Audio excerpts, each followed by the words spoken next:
Some of the deepest grief in a woman's life isn't over someone she lost. It's over the version of herself she had to leave behind in order to survive. My dear Radiant One, welcome back. Every week I sit and I write a letter. It's not because I think I know everything, because I don't. It's just because the things that I've learned over the years, I want to be able to share. I write it because I'm really I'm really nervous on camera, so I take the time to write out my thoughts, and then I'll recite it, some from memory and some from, of course, reflecting on my notes of the letter that I've written. I think that there's things that I've learned that in this letter today I want to be able to share with you. Healing itself rarely happens because someone gives us any new information. Most of us already know that we should rest. We know that we need to be able to forgive. We know that we have to be kinder to ourselves. The hard part isn't the knowing. The hard part is actually in the remembering. Especially on days that feel heavy, on days where you've worked a lot, on days where you're tired, on days where life happens. So these letters aren't meant to tell you what to do. They're meant to remind you of who you are. Think of it as like two people sitting having coffee together. That's the intention, how I wrote the letters, just to be able to sit and give information and hopefully positive motivation.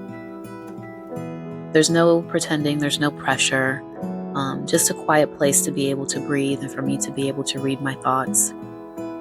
If today's letter finds you carrying something heavy, I'm honored that you're here. So let's begin. Can I ask you something today? Have you ever missed someone only to find out, to realize that the person that you are missing is yourself? Not the woman everyone else still sees. The woman who laughed more easily. The woman who dreamed without apologizing. The woman who believed there was still time. Sometimes I wonder how many women wake up every morning carrying grief they don't even know that they're carrying. Because nobody teaches us that grief isn't only about death. Sometimes it's about disappearing. I see the woman who became the dependable one, the one that everybody calls, the one who keeps the family together, the one who remembers birthdays, pays the bills, checks on everyone else, and quietly forgets herself. People tell you you're so strong, but they never ask what your strength cost you.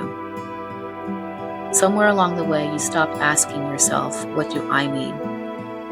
And started asking, what does everyone else need from me? At first, it felt like love, then responsibility.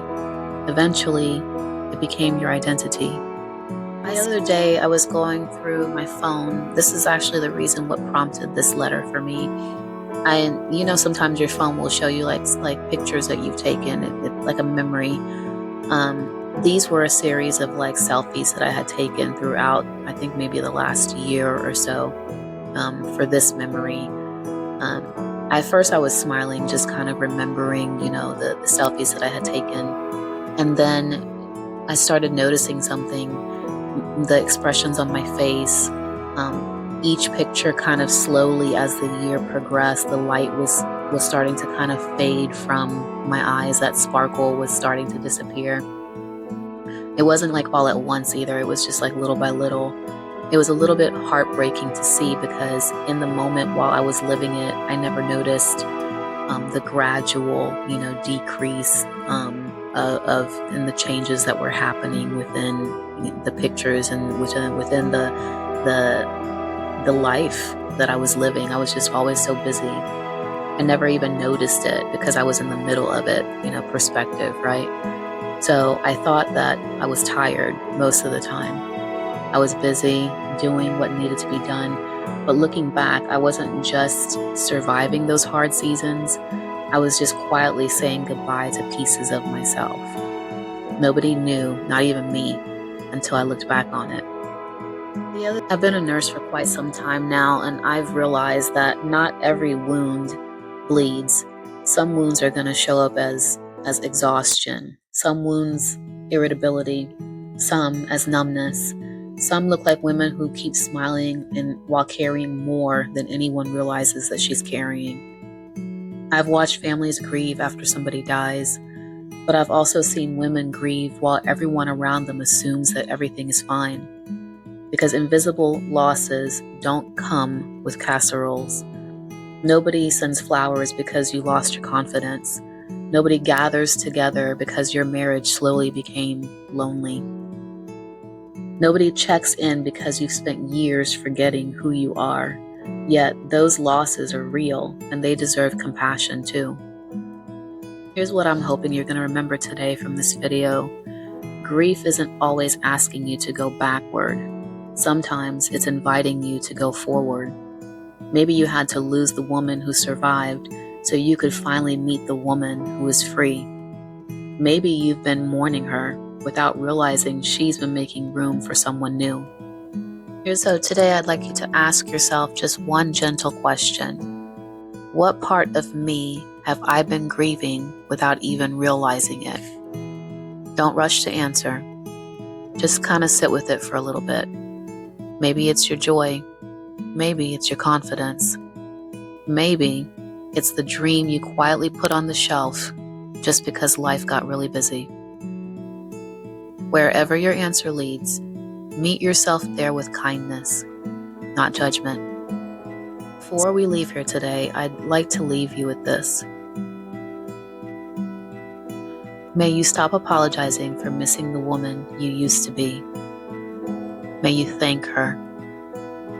She carried you further than you ever imagined she could. And when you're ready, maybe you gently reach out your hand, not towards your past, but toward the woman who has been patiently waiting for you on the other side of healing. She isn't asking you to become someone new. She's simply inviting you to come home. Until next time, keep becoming.